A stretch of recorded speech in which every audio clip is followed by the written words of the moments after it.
जयतु संस्कृतम जयतु भारतम। मैं आज आपको मंदाक्रांता छंद पढ़ रहा हूँ। छंद का लक्षण है मंदाक्रांता उदिरस न गए मो बनो तव गयुग्मम्। तो छंद के में कितने गण हैं और कौन कौन से गण हैं, पहले हम उसको समझेंगे। तो पहला है मगन, दूसरा भगन, फिर नगन और तव से द्वित्व का वाचक हुआ। यहाँ पे दो तगन हुआ।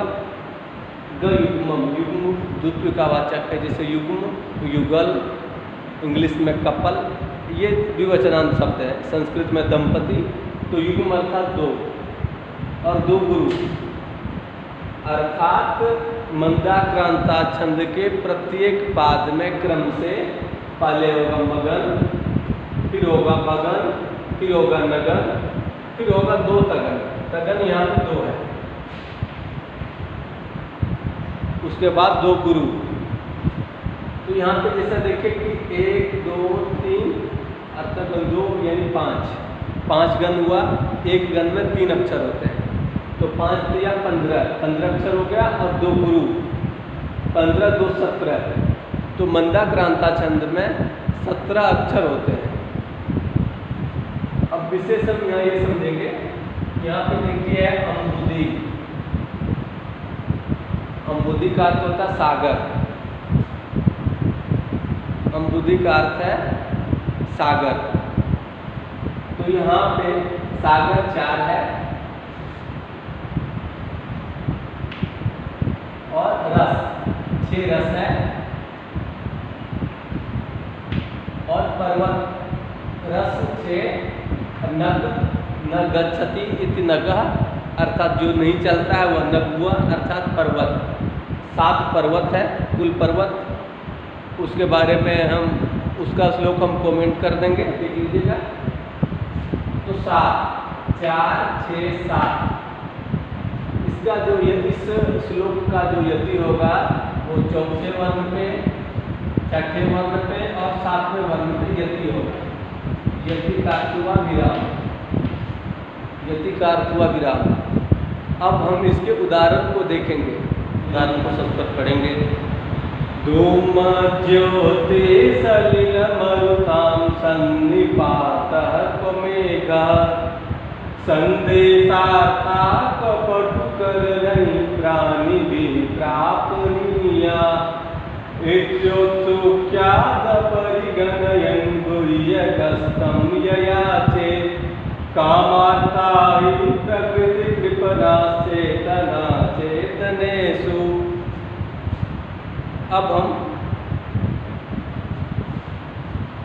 ये मंदाक्रांता छंद का कैसे है ये समझने के लिए हर एक शब्द के चिन्ह को लिखेंगे, अर्थात वह ह्रस्व है या दीर्घ है, अर्थात लघु है या गुरु है। तो धूम यहाँ पे ध में बड़ी उकार की मात्रा है, इसीलिए ये हो गया दीर्घ। म के बाद संयुक्त वर्ण है, इसलिए भी हो गया दीर्घ। यो ये भी हो गया दीर्घ, ओकार की मात्रा है, तीनों दीर्घ हो गए। अब तो में छोटी कार है लेकिन आगे विसर्ग है, इसलिए भी हो गया दीर्घ। 100 में छोटा आ है, इसलिए हो गया ह्रस्व। र में छोटी कार की मात्रा है, ये हो गया ह्रस्व। अब ल में छोटा आकार है, म में छोटा आकार है, रू में छोटा उकार है, इसीलिए तीनों हो गए दीर्घ। ता के ऊपर बिंदी है, ताम है बहुताम, ये हो गया दीर्घ। 100 में छोटा आया, ह्रस्व हो गया। सॉरी ह्रस्व यहाँ पे नहीं होगा क्योंकि आगे न संयुक्त वर्ण है, इसलिए हो गया दीर्घ। और 9 में छोटी कार की मात्रा है, इसलिए हो गया ह्रस्व। ये 3 का जोड़ा बन गया।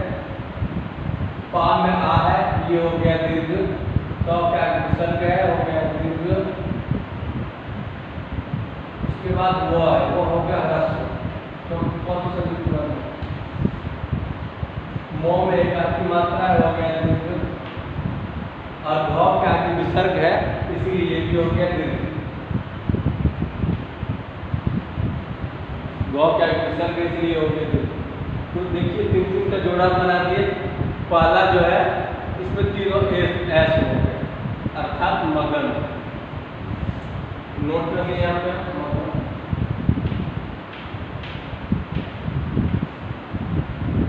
फिर देखिए SII, यहाँ देखिए SII मगन का चिन्ह हो, यहाँ पे लिख दिए मगन।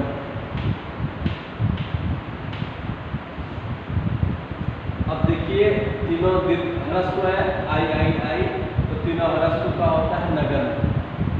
यहाँ पे हो गया नगन।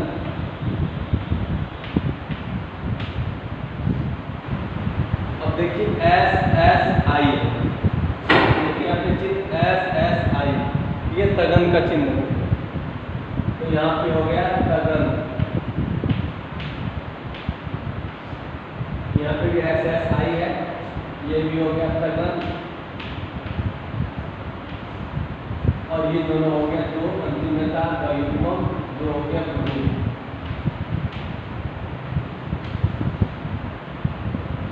तो इसमें देखिए कि इसमें हमारा लक्षण घट जा रहा है।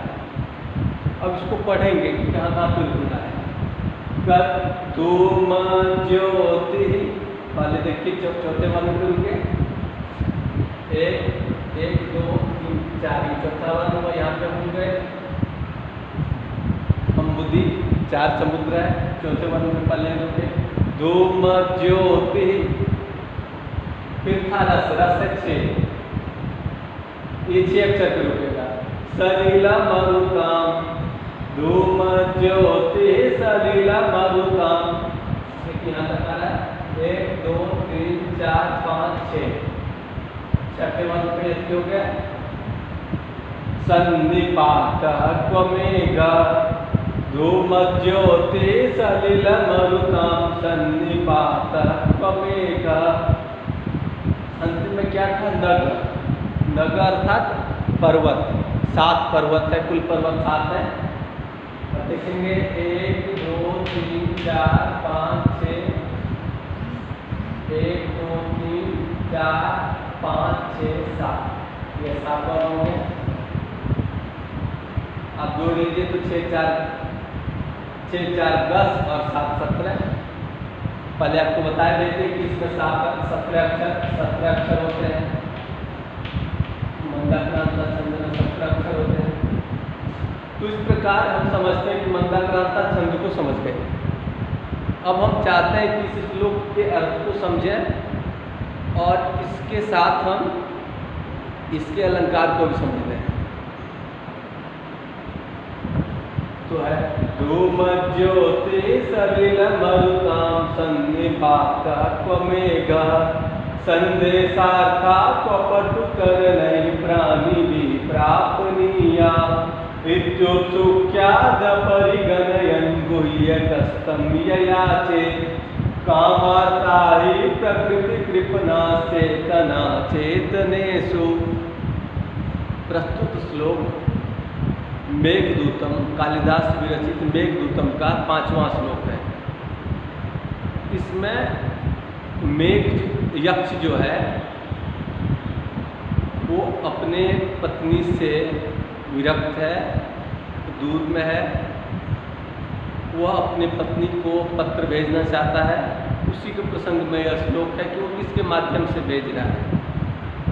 तो धूम ज्योति सलिल मरुताम, धूम अर्थात धुआं, ज्योति अर्थात प्रकाश, सलिल अर्थात जल, मरुत अर्थात वायु, सन्निपात तो मेघ।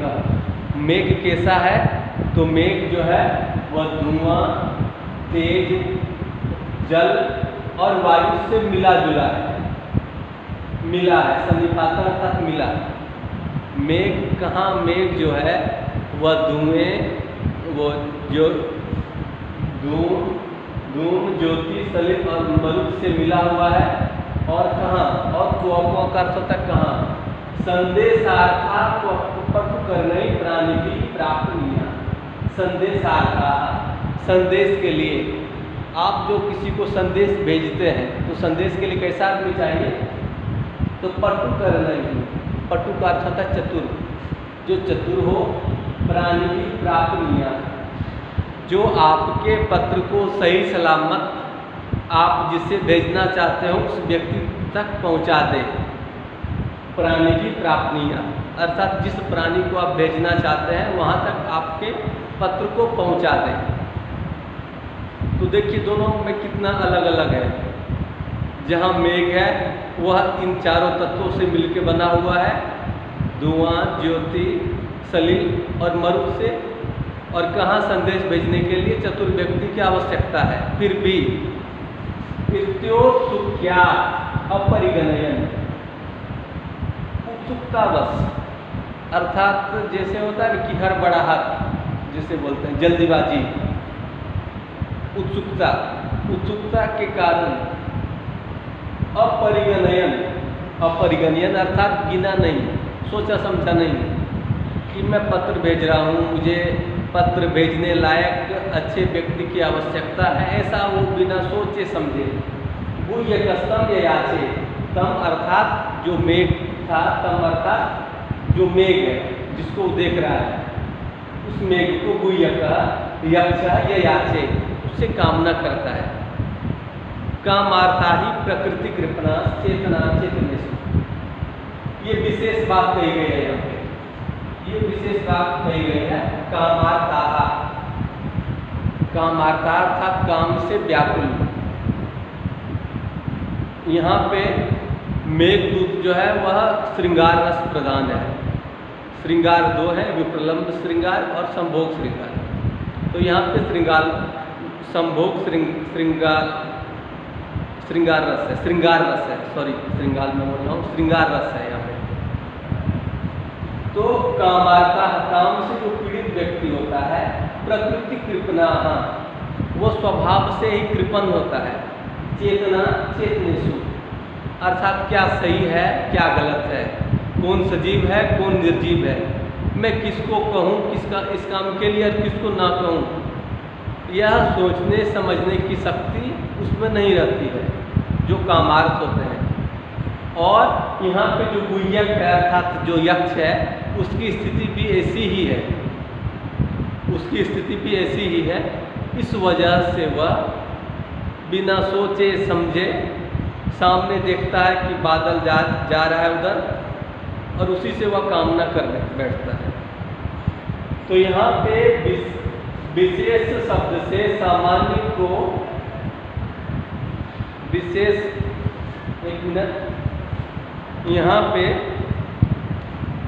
विशेष के द्वारा सामान्य शब्द का समर्थन किया गया है। विशेष उक्ति के द्वारा इस सामान्य उक्ति का समर्थन किया गया है। विशेष उक्ति ऐसी है कि जो काम पीड़ित व्यक्ति होता है उसके नज़र में सजीव निर्जीव में कोई भेद नहीं होता है, और वही लक्षण यहाँ पे यक्ष में है। ये विशेष हुआ और यक्ष में ये सामान्य व्यक्ति था, उसमें ये इस लक्षण को घटाया। तो इसलिए यहाँ पर अर्थांतर न्यास अलंकार है। मैं क्वेश्चन पेपर ये बिहार के क्वेश्चन में आया था, इसी उद्देश्य से मैं इसको समझा रहा हूँ। तो इस प्रकार ये इसमें अर्थांतर न्यास अलंकार है, जहाँ पे सामान्य शब्द के द्वारा, सामान्य वाक्य के द्वारा विशेष वाक्य का समर्थन हो, अथवा विशेष वाक्य के द्वारा सामान्य वाक्य का समर्थन हो, वहाँ पे अर्थांतर न्यास अलंकार होता है। तो यहाँ पे हम छंद के लक्षण को समझ गए, इसके उदाहरण को समझ गए, और साथ ही साथ अर्थांतर न्यास को भी समझ गए। ये श्रृंगार रस का उदाहरण है। श्रृंगार दो के दो भेद हुए, वियोग श्रृंगार और संभोग श्रृंगार, और ये संभोग श्रृंगार का भी उदाहरण है। धन्यवाद।